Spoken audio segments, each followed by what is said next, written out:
ஐயனார் துணை சீரியலில் அடுத்து வர எபிசோடில் நம்ம சோலை இருந்துட்டு நிலாவோட ஃபோனை அட்டன் பண்ணுறாங்க. அட்டன் பண்ண உடனே நிலா இருந்துட்டு பயங்கரமாக அழுந்துட்டுருக்காங்க. நிலா என்னாச்சு அப்படின்னு சொல்லிட்டு கேட்கவும், ஏதாவது உங்கள் அப்பாவோ இல்லை உங்கள் அம்மாவோ ஏதாச்சும் சொன்னாங்களா, எதுக்காக நீ இப்படியா அழுந்துட்டுருக்க அப்படின்னு சொல்லிட்டு கேட்கவும், நீங்கள் சொன்னது எல்லாமே சரிதாங்க. இவங்க ஒன்றும் என் மேலே அக்கறை எடுத்துக்கிட்டு இங்கே என்னை பார்க்குறதுக்காக வரலை. என்னை எப்படியாவது இங்கேருந்து கூட்டிகிட்டு போகிறதுக்காக தான் இவங்க பிளான் பண்ணிக்கிட்டு வந்திருக்காங்கங்க. இது தெரியாமல் நீங்கள் சொல்கிறதையும் நான் புரிஞ்சுக்காம இவங்க சொன்னாங்கன்னு சொல்லிட்டு நான் இவங்க பின்னாடியே வந்துட்டேன்.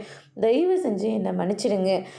என்னை உடனடியாக உங்களால் கூட்டிகிட்டு போக முடியுமா அப்படின்னு சொல்லிட்டு உடனே சோழனுக்கு சந்தோஷம் தாங்கிக்க முடியல.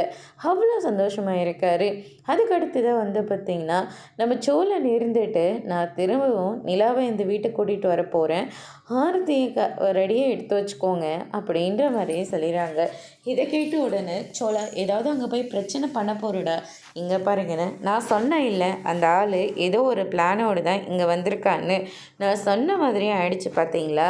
நிலா கிட்ட நம்ம ஒரு வேலை விஷயமா திருவண்ணாமலைக்கு போனோம், ஒரு வாரம் கழித்து வரலாம் வா போகலான்னு சொல்லி நிலாவை கூப்பிட்ருக்காங்க. நிலாவும் வர முடியாது அப்படின்ற மாதிரி சொல்லிகிட்ருக்காங்க.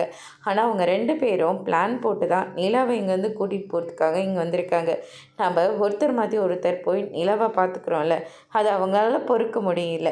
அதனால் நிலாவை இங்கேருந்து கூட்டிகிட்டு போகணுன்னு சொல்லி முடிவோடு இருக்காங்க. நிலா எனக்கு இப்போ தானே ஃபோன் பண்ணிச்சு, நடந்த எல்லா விஷயத்தையும் சொல்லிவிட்டு என்னை எப்படியாவது கூட்டிகிட்டு போகணும்னு சொல்லுதுன்னு, அவ்வளோதானே, நீ போய் கூட்டிகிட்டு விட போடா அப்படின்ற மாதிரி சொல்லி வழி அனுப்புகிறாங்க. அதோடு இன்றைக்கான பிரம முடிச்சிருக்காங்க.